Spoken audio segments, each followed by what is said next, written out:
오늘도 주의 은혜가 함께 하시기를 주 이름으로 축원합니다. 신앙생활에도 단계가 있습니다. 우리가 계단을 오르러갈 때도 한 번에 쭉 올라가는 것이 아니고 그 계단 한 계단씩 올라가는 것처럼 신앙생활도 그렇습니다. 주 하나님을 믿는 것과 또 그 하나님을 알아가는 게 필요해요. 그래서 믿으면 알아가야 하고 알면 믿는 겁니다. 그러므로서 성경은 우리에게 하나님에 대하여 믿는 것뿐만이 아니라 알아야 하는 것까지도 우리에게 권하고 있는 겁니다. 요한복음 20장 30절 31절을 보시게 되면 예수께서 제자들 앞에서 이 책에 기록되지 아니한 다른 표적도 많이 행하셨으나 오직 이것을 기록하면 너희로 예수께서 하나님의 아들 그리스도이심을 믿게 하려 함이요 또 너희로 믿고 그 이름을 힘입어 생명을 얻게 하려 함이니라 라고 말씀한 것처럼 우리가 하나님을 알면 그분을 신뢰하는 믿음을 가져야 하고 또 믿었다면은 그분을 더 많이 알아가야 한다는 거죠. 우리가 부부가 되기 이전에 결혼 전에는 사람들이 사귐을 갖습니다. 그에 대해서 어떤 생각을 가지고 있는지 저는 사성이라고 이야기를 하는데 곧 인간성이 있는가, 인성은 있는가, 두 번째 전문성은 있는가, 세 번째로 가능성은 있는가, 마지막에 영성이라고 하는 것이 있는가 하는 이 네 가지를 항상 봐야 한다라고 이야기를 합니다. 인간성이 되었는가, 전문성이 있어 그래서 생활력이 있는가, 그러나 아무것도 없어도 가능성이 있어서 함께 할 수 있는 비전이 있는가, 그리고 영성이 있어 하나님과 함께 교통하는 사람인가라고 하는 것을 보게 되는 겁니다.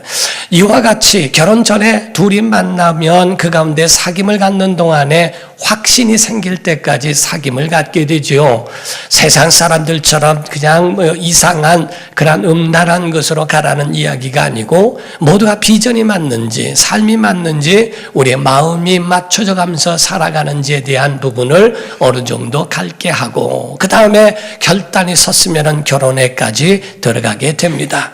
그런데 많은 사람들은 결혼한 다음에는 같이 노력하지 않는데 문제가 있다는 거예요. 결혼하기 이전에는 서로 알아가기라고 하는 것을 생각하고 그에 대하여 또 남편 될 사람은 아내 될 사람을, 아내 될 사람은 남편 될 사람을 그렇게 더 알아가기 위하여 힘을 다하는데 결혼하는 순간서부터 그 가운데에 완전히 정지돼 버리고 이제는 잡은 고기 먹이도 안 준다는 식으로 결혼하고 난 다음에는 전혀 관심 없는 그런 것은 굉장히 불행한 것으로 가게 된다 하는 거지요. 우리가 신학교 때 배웠던 그러한 것 가지고 10년, 20년이 넘어도 교회에 더 발전이 없고 그에 대하여 노력하지 않는다면 그 교회는 정체돼 버리고 마는 겁니다. 바로 주의 종이라고 한다면 함께 시대와 함께 지식과 모든 것들이 같이 진행되어야 하는 것처럼 부부도 마찬가지입니다. 결혼한 다음에는 바로 그가 대학에 들어간 것처럼 또 대학원을 나와야 하는 것처럼 그 위까지 그 행복에 관하여 가정에 관하여 연구해야 할 필요가 있다는 거죠. 우리가 신앙생활 잘하려면 하나님을 알아야 할 줄로 믿습니다. 하나님은 어떤 마음을 갖고 계시고 무엇을 원하시는지, 무엇을 기뻐하시는지, 무엇을 정말 싫어하시는지 우리가 부부간에도 마찬가지로 어떤 가정을 두고 둘을 놓고 부부에게 물었다고 그래요. 그리고 서로가 각자 있어가면서 아내가 좋아하는 음식은 뭐며 아내가 싫어하는 음식은 뭐고 아내가 싫어하는 말은 뭐고 아내가 좋아하는 말은 뭘까? 언제 가장 행복해하며 언제 가장 슬퍼하는가? 어떤 말에 상처를 받고 어떤 말에 행복해하는가에 대하여 서로가 쓰라고 하는데 정말 10사람이면 몇 사람 안 되리만큼 정말 그 가운데에 자기 아내와 남편을 그렇게 모르더라는 거죠. 왜냐하면 살아오면서 그와 같이 연구하지 아니하고 함께 그거를 맞춰가려고 하는 노력이 없기 때문이라고 이야기를 합니다. 저는 결혼 주례 설 때마다 항상 하는 말이 가정은 정원입니다. 정원인데 그 정원을 잘 가꾸면은 아름답지만은 가꾸지 않으면 정글이 된다고 하는 것처럼 이것은 모든 가정뿐만 아니라 교회도 마찬가지고 자기 자신에 대한 삶도 마찬가지입니다. 만약에 자기 자신을 가꾸지 않으면, 자기 자신을 관리하지 않으면 명품이 아니라 폐품되어지고 쓰레기가 된다는 거지요. 자기 자신은 죽을 때까지 자기 자신을 관리하고 지켜나가야 하는 것처럼 신앙도 마찬가지예요. 하나님에 대해서 알고 있는가, 하나님의 성품이 어떠한지, 하나님의 마음이 어떠한지를 우리는 예수 믿으면서 정지되는 것이 아니라 계속적으로 알아가야 한다 하는 겁니다. 사랑하는 성도 여러분, 하나님과 방향을 함께 하기를 주 이름으로 축원합니다. 속도보다 방향이 더 우선이고 중요한 것처럼 하나님은 어떤 분인가에 대하여 점점 더 신앙생활이 깊어가면서 더 알아가야 한다는 거지요. 어느 집에 딸이 5이 있다고 그래요. 5의 이름은 미자, 애자, 숙자, 유자, 말자 이렇게 5명의 딸들이 있다고 그럽니다. 다 끝에가 자자 돌림이기 때문에 그래서 딸들이 다 있어요. 아버지가 딸을 부릅니다. 자야. 그러면은 큰 딸이 와요. 어쩌고 저쩌고 아니요. 가라. 자야. 그러니까 막내가 옵니다. 또 너도 아니요. 가라. 자야. 그러니까 또 셋째가 오고 옆에 있었던 분이 너무 신기하더라는 거예요. 어떻게 자야라고만 하는데 다 대답을 하지 않고 거기에 맞춰서만 거기서 응답을 하고 오느냐는 거지요. 그래서 물었더니 억양이 틀리대요. 억양이. 그래서 아마 미자할 때는 자야 이렇게 하고 말자할 때는 자야 이렇게 하는 줄 몰라도 그 가운데 어떻게 그 사람들이 그 하나하나가 다 5명의 자녀들이 그렇게 듣고 올 수 있을까라고 하는 것이 신기하더라 하는 얘기를 합니다. 하나님의 음성 가운데도 마찬가지로 우리에게 어떤 말씀을 하시는가 그에 대하여 우리가 하나님을 알 필요가 있어요. 하나님은 어떤 분입니까? 창조하신 분. 하나님은 어떤 분이십니까? 구원하신 분. 하나님은 어떤 분이십니까? 모든 피조물 가운데에 사람도 있고 영적 존재들도 많이 있다 할지라도 그 가운데 하나님만 심판하시는 분. 모든 피조물들은 다 심판대 앞에 서서 심판을 받아야 한다 하는 거지요. 사람이든 천사이든 어떤 영적 피조물이든 모든 것도 다 하나님의 심판대 앞에서 심판을 받는 존재일 뿐이라는 겁니다. 여러분과 제가 살 수 있는 유일한 방법은 하나님과 함께 있어야 합니다. 예수께서 제자를 부르실 때도 그냥 부르신 게 아니에요. 이건 원리는 다 같습니다. 예수께서 제자를 부르실 때도 아무나 부르신 것이 아니라 자기의 마음에 원하는 자들을 부르셨다라고 돼 있어요. 마가복음 3장 13절부터 보면 또 산에 오르사 자기가 원하는 자들을 부르시니 나온지라 이에 12를 세우셨으니 이는 자기와 함께 있게 하시고 또 보내사 전도도 하며 귀신을 내쫓는 권능도 가지게 하려 하심이로라 라고 말씀을 합니다. 이와 같이 주님의 마음에 맞는 사람 이새의 아들 다윗을 보니 내 마음에 합한 자라 내가 그를 통하여 내 뜻을 이루게 하리라 라고 하신 것처럼 하나님의 마음에 과연 우리가 합당하고 거기에 맞는 사람이 됐느냐 하는 겁니다. 인간의 마음과 인간의 머리와 인간의 지식으로는 절대로 하나님을 모릅니다. 오늘날 똑똑해서 하나님을 많이 아는 것처럼 하더라도 오직 하나님을 알 수 있는 유일한 방법은 마치 태양이 자기의 빛을 통하여 자기의 존재를 밝혀내듯 하나님은 자기의 계시하신 그 계시를 통해서만 하나님을 알게 하신 거예요. 그래서 로마서에는 말씀하기를 하나님에 대하여 모든 만물 안에 하나님의 신성이 있다. 만물을 통하여 하나님을 희미하게 알고 그리고 성경을 통하여 하나님을 더 가까이 알고 그리고 예수님을 통하여 완전히 알 수 있도록 하시되 과연 우리에게 하나님을 알게 하시는 것은 성령으로 하나님을 알 수 있도록 만들어 주셨습니다. 그래서 인간은 모르나 예수님은 성령이 오시면 그가 너희를 진리 가운데로 인도하시리라. 요한복음 16장 12절에서 13절을 보면 내가 아직도 너에게 이를 것이 많으나 지금은 너희가 감당하지 못하리라. 그러나 진리의 성령이 오시면 그가 너희를 모든 진리 가운데로 인도하시리니 그가 스스로 말하지 않고 오직 들은 것을 말하며 장래일을 너희에게 알리시리라 라고 말씀을 했죠. 곧 바로 지금은 너희가 감당 못한다. 지금 이것이 방향에 맞는지 틀리는지 모르지만 진리의 성령이 오시면 너희를 진리 가운데로 인도해 주시고 너를 이끌어 주신다고 말씀을 하십니다. 고린도전서 2장 10절과 11절은 이런 말씀이 있어요. 오직 하나님이 성령으로 이것을 우리에게 보이셨으니 성령은 모든 것 곧 하나님의 깊은 것까지도 통달하시느니라. 사람의 일을 사람의 속에 있는 영외에는 누가 알리요? 이와 같이 하나님의 일도 하나님의 영외에는 아무도 알지 못하느니라 라고 말씀을 합니다. 사랑하는 성도 여러분, 아버지의 마음을 자녀들이 합니까?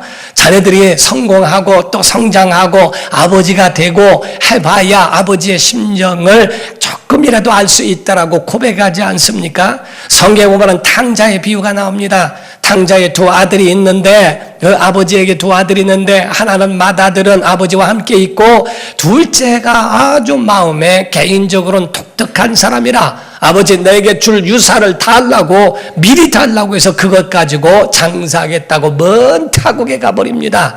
성경은 말하기를 이거를 넓게 말하면 하나님을 떠난 인류를 탕자라고 이야기를 하고 그래도 그 가운데에 아버지의 마음을 이해하고 있다고 하는 그 안에서 함께하고 있는 유대인을 가르쳐 말하는 겁니다. 그런데 인류 떠난 인류들은 그 가운데 그래도 하나님의 사인과 하나님의 마음을 음으로 양으로 듣게 되고 돌아오리라 하고 돌아오게 되죠. 그런 맏아들이라고 하는 이스라엘 사람들은 그 가운데에 아버지와 함께 있으면서 아버지의 뜻을 다 헤아렸는가? 그렇지 않다는 겁니다.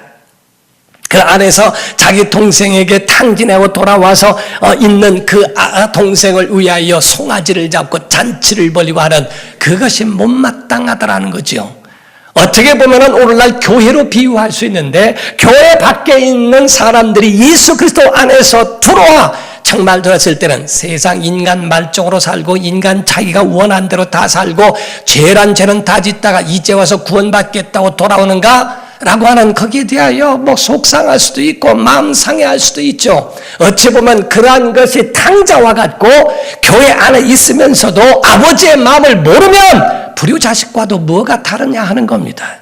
아버지의 마음을 모르는 것은 타락한 탕자와 그리고 집 안에 머물러 있고 아버지 옆에서 충성을 다한다고 하더라도 오직 그 목적은 자기를 위한 것이었고 자기의 공로, 자기의 밥벌이, 자기의 가지고 있는 유산 이것에 대하여 마음을 갖고 있는 것과 뭐가 다를 바가 있냐는 겁니다. 부부가 한 방향을 향하여 가야 되는 것처럼 신앙생활도 주님과 함께 그 방향을 향하여 같이 가야 한다 하는 거예요. 교회는 건강한 교회가 되어야지 큰 교회가 되라는 것이 아닙니다. 저는 어떤 작은 교회에 대하여 글을 쓴 것을 봤는데 아주 마음이 뭉클했어요. 우리 교회는 작은 교회입니다 라고 하는 글이었습니다. 우리 교회는 작은 교회입니다. 작은 교회라고 해서 미자리 교회라는 뜻은 아닙니다. 작은 교회라고 해서 비참한 교회라는 말이 아닙니다.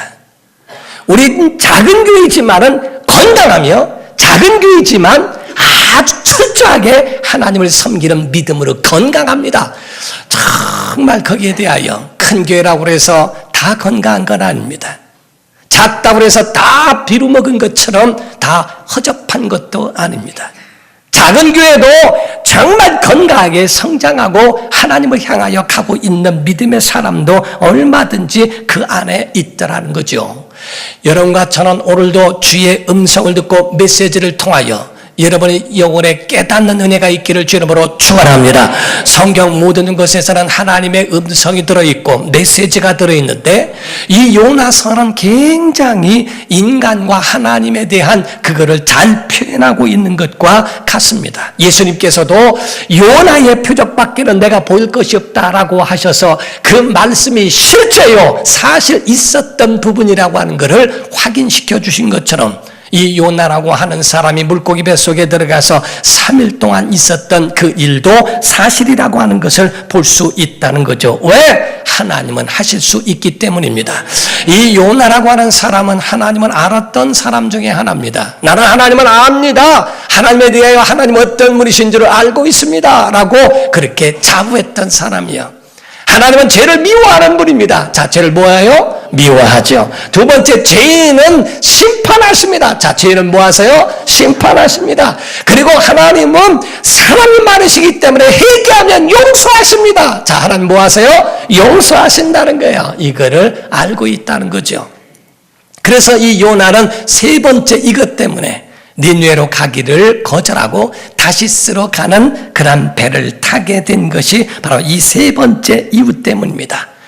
만약에 그들이 회개하려 치면은 자기가 말한 말이 헛것이 되어버리고 유황불이 떨어져 심판받는 것이 아니라 그들에게 아무런 일도 일어나지 않으면 내가 거짓말이 될까 봐. 하나님은 사랑이 있으셔서 용서하신 거지만은 자기 자존심은 그렇지 않더라 하는 거지요. 이는 요나는 한 가지 잃어버린 게 있어요. 하나님은 죄를 미워하고 죄인을 심판하고 하신 분이지만은 하나님은 잃어버린 자를 찾기를 원하시는 분이시고 하나님은 그 가운데에 바로 정말 잃어버린 영혼을 찾을 뿐만 아니라 생명을 소중하게 여기시고 그리고 그 가운데 오래 참으신다고 하는 그 하나님의 그 마음을 이해하지 못하고 있었다 하는 겁니다. 사랑하는 성도 여러분, 이 요나는 하나님 중심이 아니고 자기 중심으로 갔던 사람이에요. 그래서 하나님은 그 가운데에 잃은 자를 찾으시고 생명을 소중히 여기시고 오래 기다리시는 분이심에도 불구하고 요나는 구원의 기쁨을 상실한 사람이요 감격도 잃어버렸으며 깨어 있어야 할 종이 신앙의 잠을 자고 하나님의 음성과는 정반대로 고집하며 살았던 사람이에요. 이스라엘 사람들은요 하나님을 떠났다는 것이 아닙니다. 이스라엘이 왜 하나님의 몽둥이로 얻어맞은지 아십니까? 이스라엘은 하나님을 떠나지 않습니다. 오직 광야에서 하나님을 떠나지 않는 법을 40년 동안이나 훈련받은 사람들이에요. 그래서 가나안 땅에 들어갔을 때에 그러나 그 가운데서 하나님께 얻어터진 이유는 다른 게 아닙니다. 하나님도 믿고 우상도 믿고 둘 다 믿겠다는 거예요. 하나님 내가 예수 부인하는 거 아닙니다. 예수 믿지만 술도 먹어야 되겠고 아니 하나님 내가 하나님 부인하거나 내가 교회에 빠진 적 없습니다. 그러나 내 고집은 있고 하나님 내가 예배하고 봉사하는 거 내가 빠진 적 있습니까? 그러나 내 의는 있고 두 개 다 가지고 있겠다는 거죠. 둘 다 하나님을 섬기며 우상을 함께 그 마음속에 가지고 있는 이것이 바로 요나 같은 오늘날의 성도이기도 하고 믿는 자들이라고도 표현하는 거예요.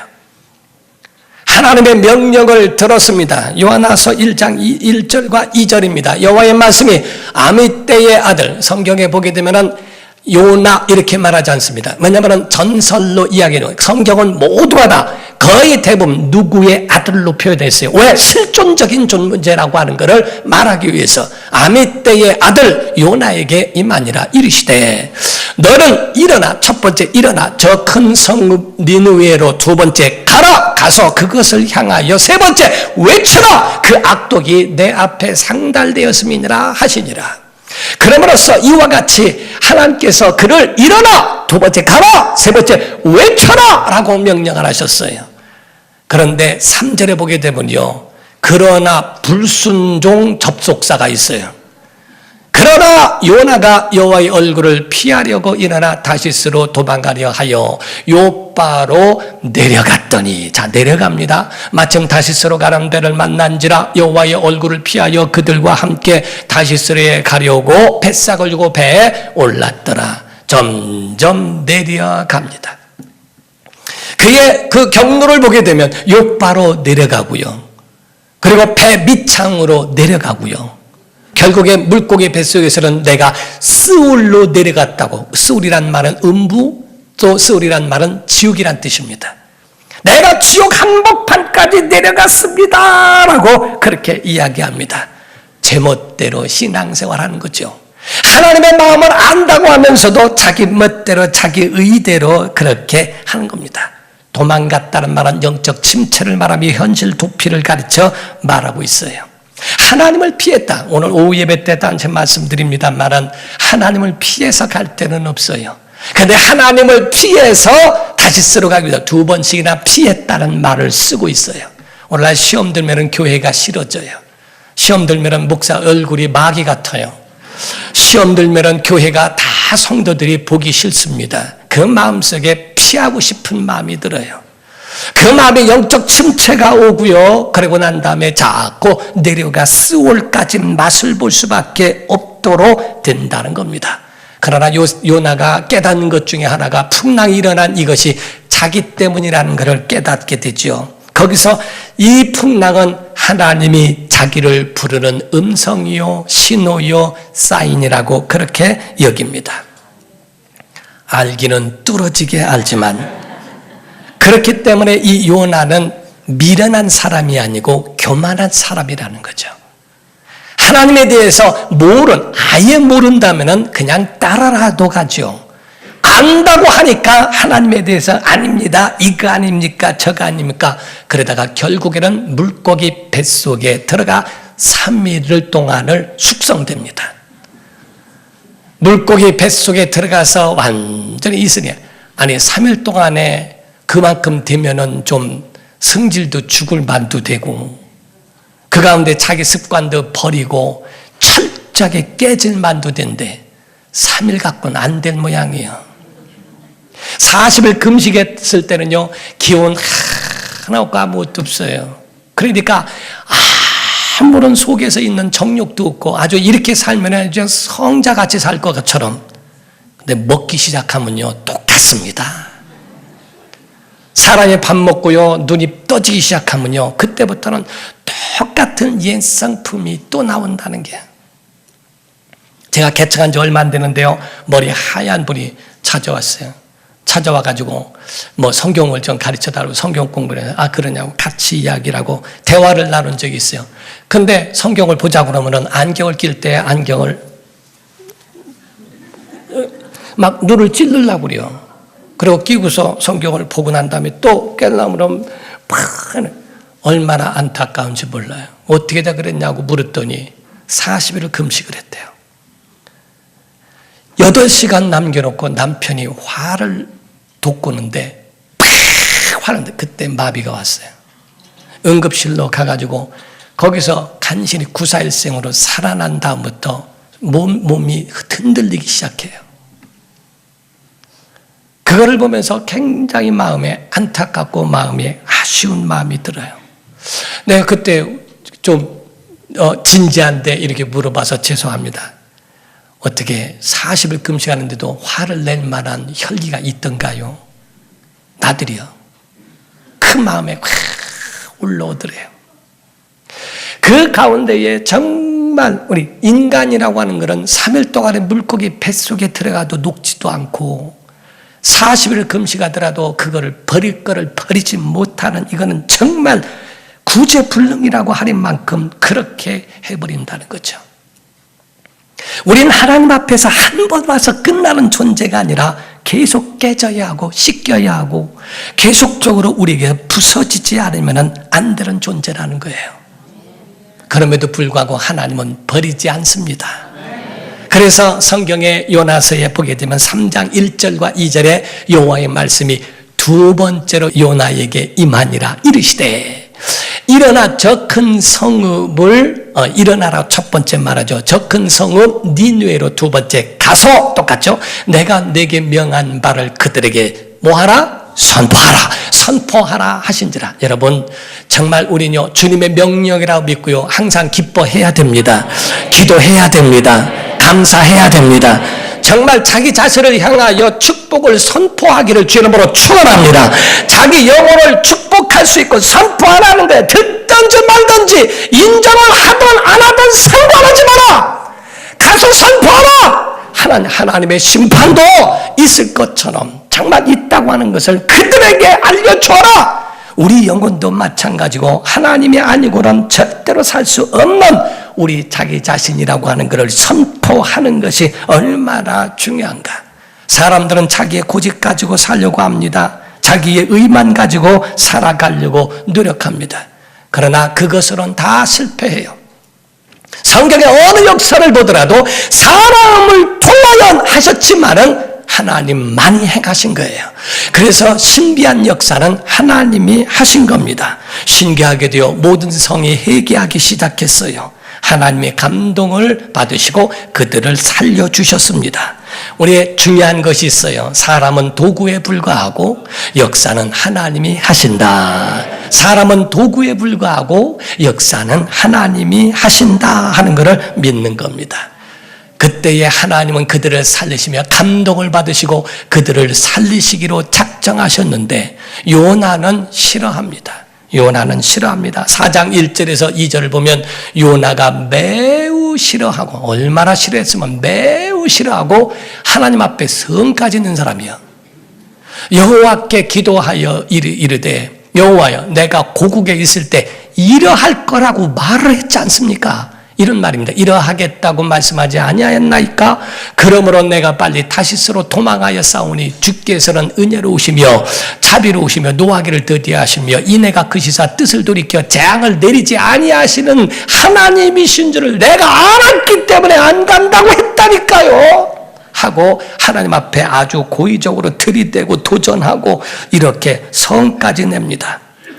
5절에서 7절을 보게 되면요, 요나가 성읍에서 나가서 그 성읍 동쪽에 앉아 거기서 자기를 위하여 초막을 짓고 그 성읍에 무슨 일이 일어나는가를 보려고 그 그늘 아래에 앉았더라. 이제 하나님의 역사를 일으키세요. 하나님 여호와께서 박농쿨을 예비하사 요나를 가리게 하셨으니 이는 그의 머리를 위하여 그늘이 지게 하며 그의 괴로움을 면하게 하려 하심이었더라. 요나가 박농쿨로 말미암아 크게 기뻐하였더니 하나님이 벌레를 예비하사 이튿날 새벽에 그 박농쿨을 갉아먹게 하심에 시들어 버렸어요. 그러니까 당장에 또 원망하는 겁니다. 처음에는 박농쿨 때문에 좋아하다가 그게 사라지니까 또 원망하고 화를 내고 하는 그 모습을 보게 됩니다. 사랑하는 성도 여러분, 우린 여기서 이것을 아셔야 돼요.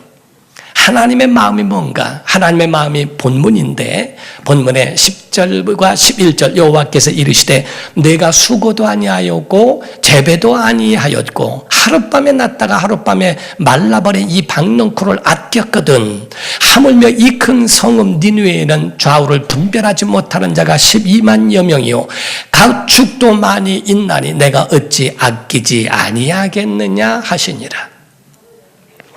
요나의 기쁨은 뭐였는가? 하나님의 기쁨은 뭐였는가? 요나가 하나님의 종이라면 하나님과 마음을 같이 하고 뭐에 기쁨을 두고 뭐에 감사를 두어야 할까 하는 겁니다. 그런데 6절에 보니까 아주 정확히 나와요.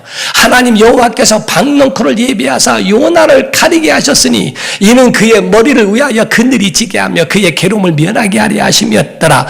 요나가 박농쿨로 말미암아 기뻐도 그냥 기뻐가 아니요 크게 기뻐하니 아주 기쁨이 아주 터져버렸어요. 그냥 얼마나 크게 박농쿨 하나 때문에 그냥 크게 기뻐하더니 없어지니까 당장의 원망으로 돌아가고 난리가. 그 원망하는 모습으로 가는 거예요. 여러분 뭐로 기뻐합니까? 어떤 분에게 물었더니 뭐가 기쁘냐? 행복하냐 했더니 고기 먹을 때.